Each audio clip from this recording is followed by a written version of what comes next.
Oke, assalamualaikum warahmatullahi wabarakatuh. Nama saya Muhammad Rafiandika dari kelas 12 TKJ 1. Oke, di sini saya akan mengerjakan tugas dari Pak Kemal Lefta. Pelajaran itu adalah KB atau adaptasi kebiasaan baru. Oke, yang pertama adalah di sini ada 3 poin penting. 3 poin penting itu adalah yang pertama adalah sebutkan dan jelaskan adaptasi kebiasaan baru atau new normal kita dalam metode pembelajaran jarak jauh atau online, daring dan sebagainya. Sebutan orang lah beda. Yang kedua adalah sebutkan dan jelaskan adaptasi kebiasaan baru pembelajaran jarak dekat atau tatap muka, ya biasa dibilang langsung sekolah gitu di kelas. Yang ketiga adalah apa yang dimaksud dengan blended learning. Oke, yang pertama saya akan menjelaskan terlebih dahulu tentang kebiasaan baru pembelajaran jarak jauh ya. Oke, yang pertama, sesuai prosedur protokol dari pemerintah kita nggak boleh namanya ke tempat keramaian. Nah, pembelajaran jarak jauh ini pasti ada tugas. Nah, ketika kalian mengerjakan tugas, kalian tidak boleh mengerjakan di tempat keramaian atau bareng teman kalian. Kalian harus mengerjakan di tempat, ya di rumah aja. Kalian mengerjakan di rumah masing-masing gitu.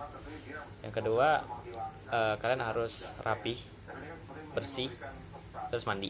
Jangan kalian ketika bangun tidur langsung pakai baju, itu kayaknya kumuh banget gitu. Kayaknya harus mandi dan lain sebagainya, harus kayak gini. Ya meskipun menurut saya. Yang kedua, adaptasi kebiasaan baru di metode pembelajaran jarak dekat atau tatap muka. Nah, tatap muka ini adalah hal terpenting, dimana kalian harus bersekolah di kelas. Nah, prosedur yang akan diberikan oleh sekolah adalah dari misalnya kalian murid di kelas kalian adalah 40 orang. Nah, 40 orang itu dibagi dua, dimana dari absen nomor 1 sampai dengan 20 itu masuk di minggu pertama, dan absen dari nomor 21 sampai dengan 39 kalian masuk di minggu kedua. Jadi bergantian, dan minggu ketiga dan minggu keempat dan selanjutnya, jadi ganti-gantian gitu. Jadi di dalam kelas itu hanyalah 20 orang, jadi sisanya belajar online, pelajaran jarak jauh, daring, jadi kayak gitu. Jadi dibagi. Dan yang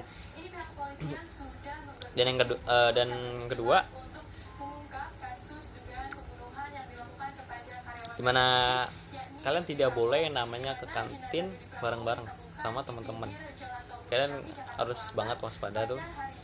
Kalian nggak boleh ke tempat keramaian pokoknya di sekolah kalian. Dan usahakan kalian bawa hand sanitizer dari rumah dan masker, dan jangan lupa. Kalau kalian tidak membawa hand sanitizer dari rumah, kalian bisa mengunjungi satu tempat, misalnya di belakang, di samping kiri, samping kanan sekolah. Pokoknya tempat penyediaan hand sanitizer gratis. Ya kalian tinggal pencet doang. Jadi kayak gitu. Dan yang ketiga adalah blended learning. Nah, blended learning ini blended learning ini adalah sebuah kemudahan pembelajaran yang menggabungkan berbagai cara penyampaian, mode pengajaran, dan gaya pembelajaran. Memperkenalkan berbagai pihak media, dialog antara fasilitator dengan orang yang mendapat pengajaran. Blended learning juga sebagai kombinasi pengajaran langsung face to face dan pengajaran online. Tapi lebih dari itu sebagai elemen dan interaksi sosial.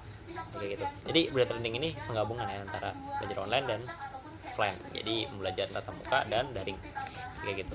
Nah, blended learning ini merupakan pembelajaran yang didukung oleh kombinasi efektif dan cara penyampaian, cara mengajar dan gaya pembelajaran yang berbeda, serta ditemukan berbagai komunikasi terbuka di antara seluruh bagian terlibat dengan pelatihan. Sedangkan untuk keuntungan dari penggunaan blended learning ini adalah sebuah kombinasi pengajaran langsung face to face dan pengajaran online. Tapi lebih dari itu, sebagai elemen dan interaksi sosial, yaitu ada interaksi antara pengajar dan mahasiswa. Kita sebagai pengajar, kita pelajar. Mahasiswa itu saya ganti jadi pelajar, karena saya masih kelas 3 SMK atau kelas 12. Dan B, pengajaran pun bisa secara online ataupun tatap muka langsung. C, blended learning ini sama dengan combination instructional modalities atau or delivery media. D, blended learning sama dengan combination instructional method. Nah, jadi kesimpulan dari blended learning ini adalah penggabungan antara pembelajaran jarak jauh dan pembelajaran jarak dekat, antara online dan offline. Jadi kayak gitu. Yang saya jelaskan tadi yang poin kedua, dimana kalian harus belajar dengan hanya 20 siswa teman kalian, dan nomor absen 1 sampai 20 itu di minggu pertama, dan absen 21 sampai 39 di minggu kedua dan selanjutnya. Jadi ya bergantian gitu. Kita harus membiasakan kebiasaan yang normal di saat pandemi COVID-19 atau coronavirus. Jadi kayak gitu. Oke, jadi itu aja. Sekian dari saya, Muhammad Rafinika, dari kelas 12 TGA 1. Kurang lebih mohon maaf. Assalamualaikum warahmatullahi wabarakatuh.